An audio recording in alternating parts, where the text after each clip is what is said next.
Thank you for tuning in to the MBL Network, and you're watching the MBL Blitz.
What's going on, MBL? Welcome to another episode of the Blitz Podcast. As always, I'm your host, TFA.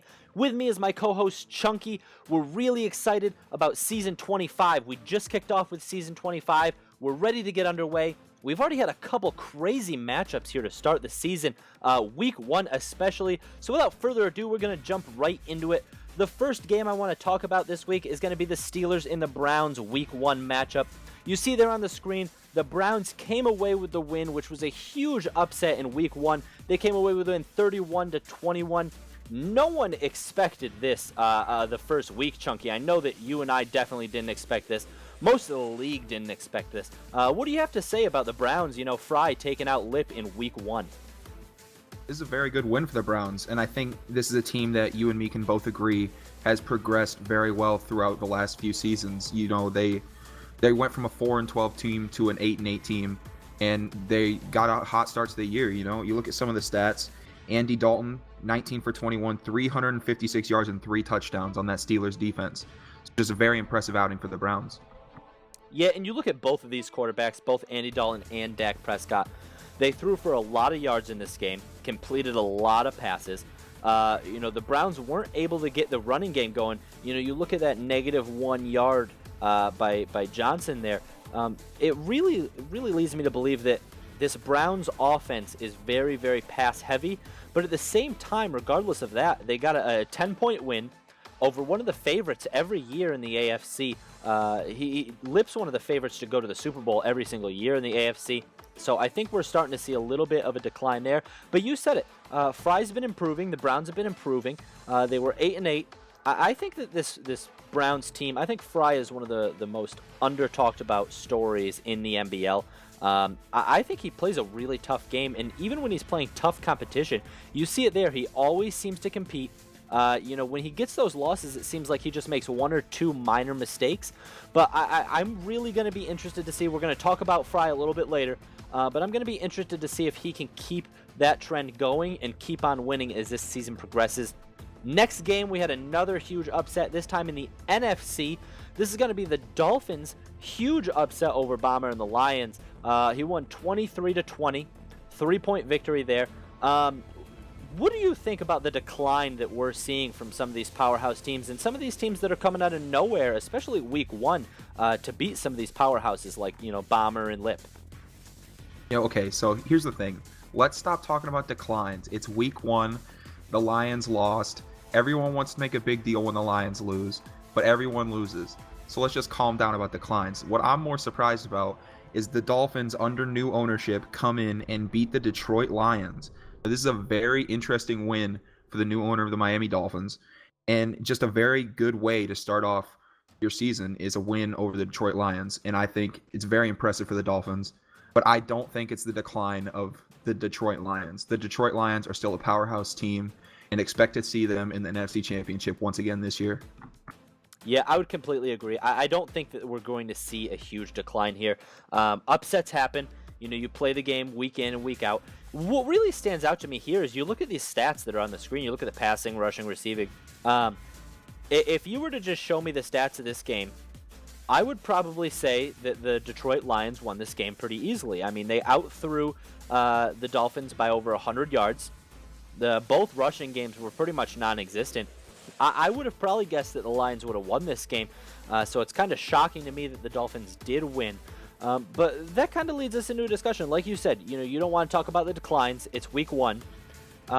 Do you think this is more of we're seeing some of these lower teams kind of close the gap on some of these top tier teams in the MBL? You think we're starting to see that kind of everybody's kind of getting a little bit closer in their competitiveness in how good they're getting? I think that's a good way to put it. I think that a lot of people are getting more competitive, and I think a lot of people their teams are getting better. And I think I agree. People are closing the gap now, but I'm done talking about the decline of the Detroit Lions. They're nowhere near the middle of the league. They're always top of the pack. They're not declining. End of story. And I agree. I agree that I don't think the Lions or the Steelers should panic. I think they're still going to finish right there at the top of their leagues.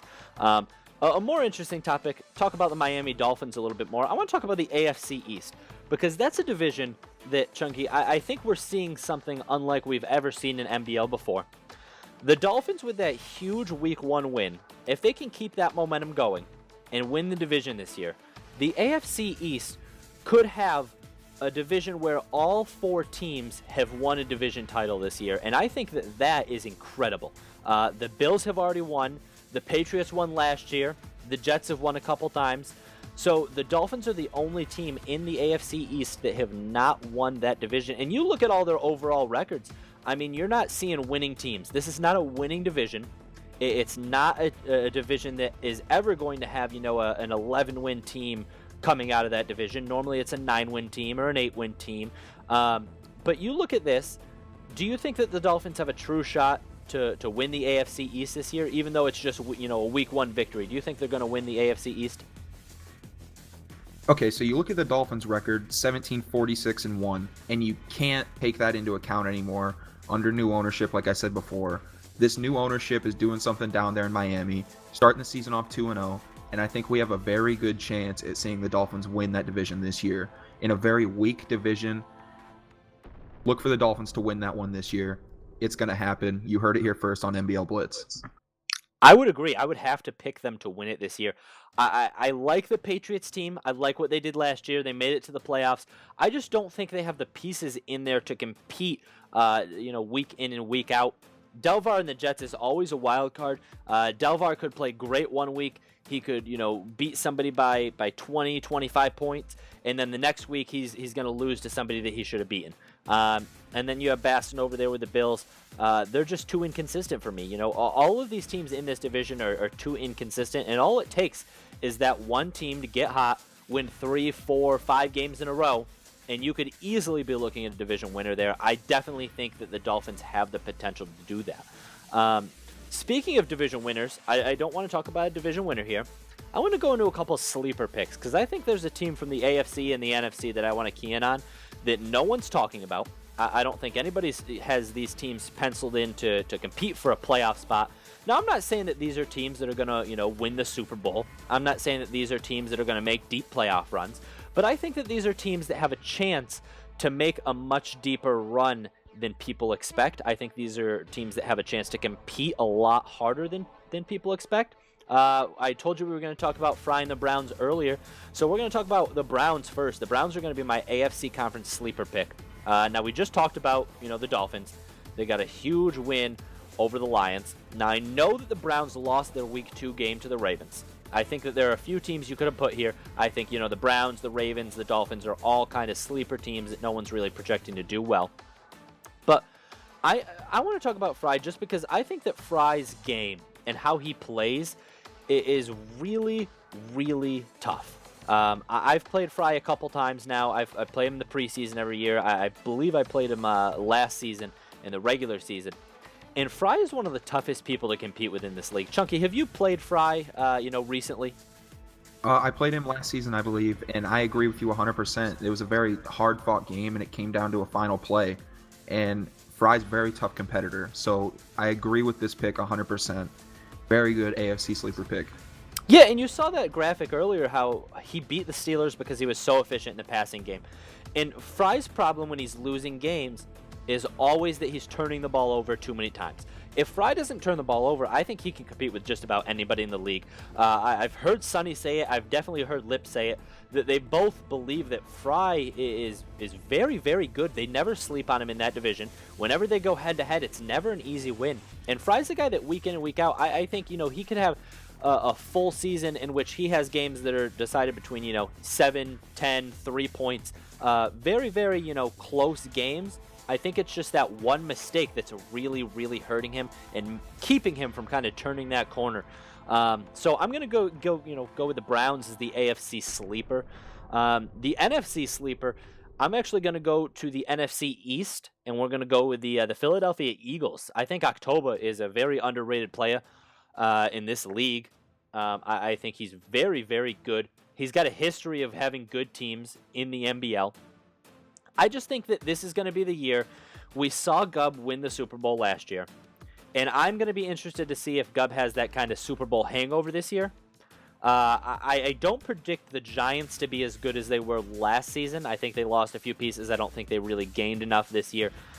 So I think that October could potentially make a run this year. What are your thoughts on that? This one I'm hard to see. It's just a very tough NFC East conference. You have the reigning Super Bowl champion in Gubb in the Redskins. I think Eric's still a very good player with that Giants team. I could see him still going above 500. And then you have new Cowboys ownership in Terrio, and he started the season off 2-0 right now.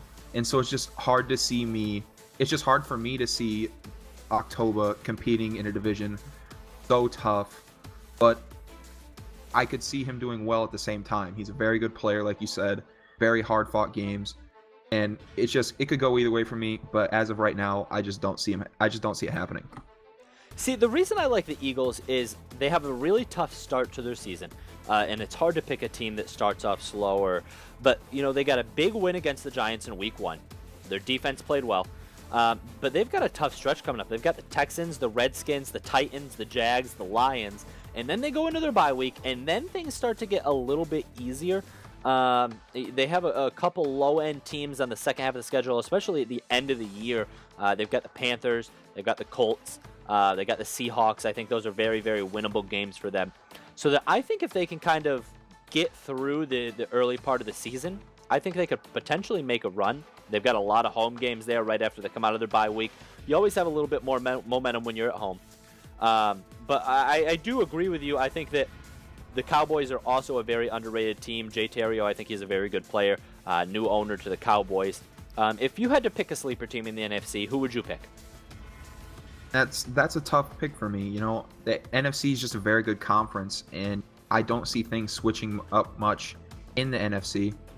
But I guess if I had to pick a sleeper team, I would probably go with the Cowboys right now. Like I said, I like the new ownership in Terrio, and I think he's going to succeed with the Cowboys. I definitely agree. I think he's going to succeed. I'm not sure if he's going to do it this year. I think he's going to get used to the team. I think he's got to get, used to the play up here. I think he's just got to get used to that quality of week in, grinding, week out. I definitely think a team to watch, too, in the NFC is the 49ers. I know Deck has been struggling a little bit, but that division is always up for grabs. We have a new owner in the Rams. Kyle's back up. He's the new Rams owner. I know he's looking to make a name for himself in that division. But I think that's a division that's in a little bit of turmoil, and I definitely think that the 49ers would be a team to watch out for there. Final segment I want to talk about was something that I found really interesting. Our last 5 seasons in the MBL, we have had a new team win the Super Bowl. So we have 5 different winners in our last 5 Super Bowls. And I wanted to talk about a team that I think has the best shot to make it 6 straight. So right there, we're talking about seeing the competition getting a lot better. We're not seeing the Lions and the Steelers in every single year. We're starting to get a big variety of teams and a lot of teams competing. It's a very, very competitive league right now. I think this is the most competitive I've ever seen the MBL. So I think that the team with the best shot to make it 6 straight new MBL Super Bowl winners is going to be the Texans. And this might be a little surprising to some people, seeing as how, the Chiefs haven't won it. The Chiefs were one of the best teams, one of the favorites to win it last year. They couldn't get it done. But but I think that the Texans have the best shot this year. And let me tell you why, Chunky. This Texans defense has been very, very good the past couple seasons. Their offense has struggled a little bit. Their running game has been a little inconsistent, but their passing game has always kind of been on. I think that the reason that they're going to turn the corner this year is they got a speed back in the draft this year.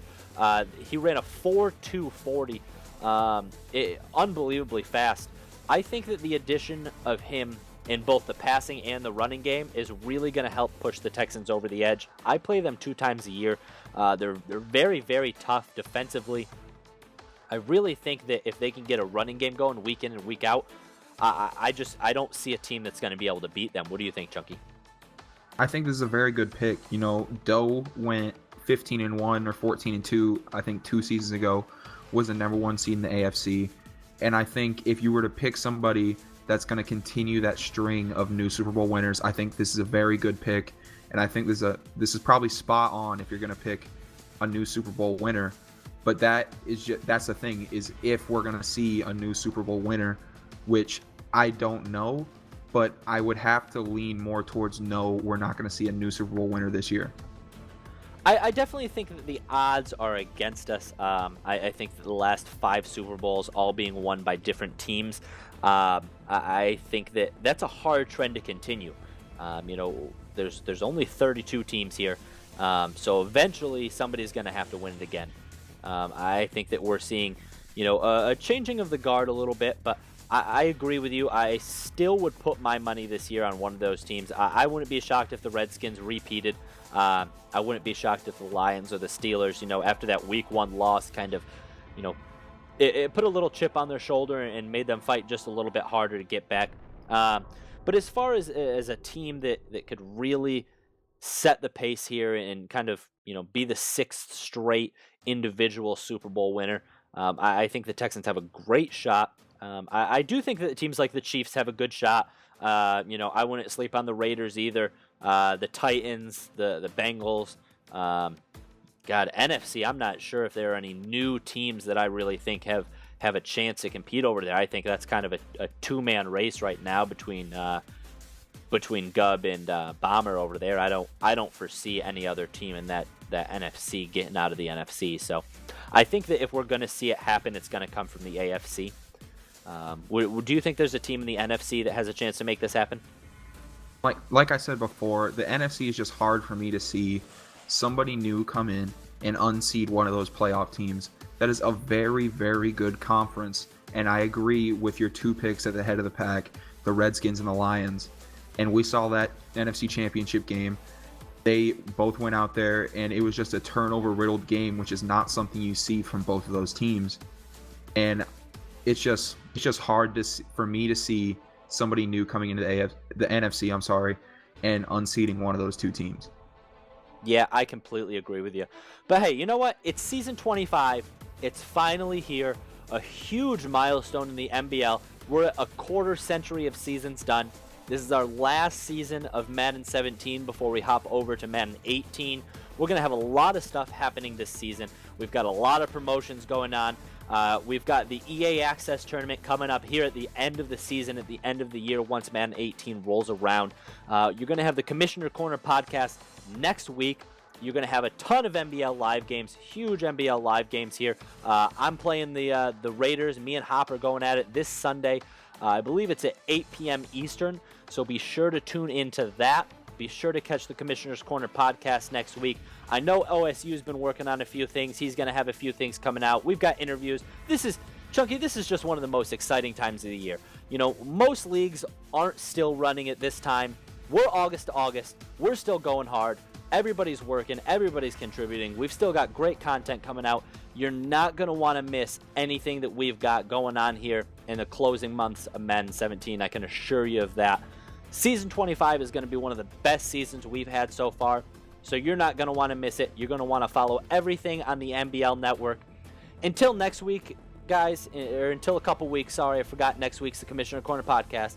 But until 2 weeks from now, I'm TFA. I got my co-host Chunky, and we're going to be signing off today.